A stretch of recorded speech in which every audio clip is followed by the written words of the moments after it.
Здравейте, пък беше на Фокция Миналето, аз съм Мелка и в този епизод на Ironcraft BG, така се казва в този сервер, ще разгледаме неговия спаун.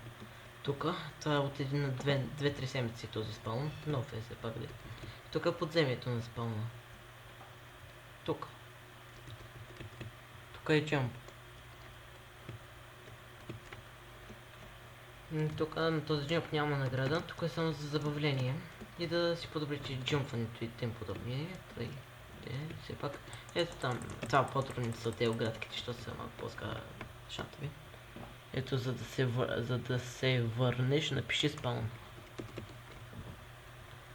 И така да продължаваме с следващата нещо под спауна, което иде. Нека да бъде енчант рума. Това е енчант, ама аз го наричам енчант рума. Тук е до 12 левел, тук е до 30, тук е до 12, тук е до 20 и там е до 20. Да, това беше енчанта, сега да продължим към сервер info.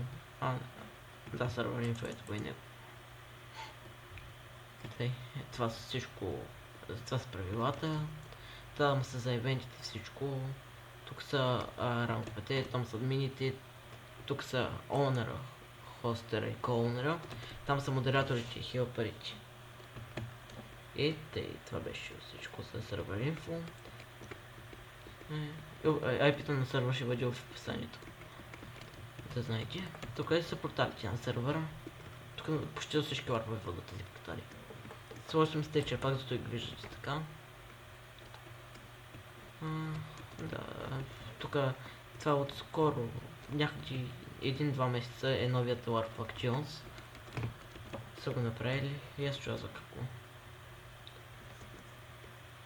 В другите епизоди ще мога да си помисля дали ще направя епизод за Factions, може би. Тъй, и сега да продължим отгоре към спауна и това ще бъде за този епизод. Ето това и са BG съкръщените от Ironcraft, BG.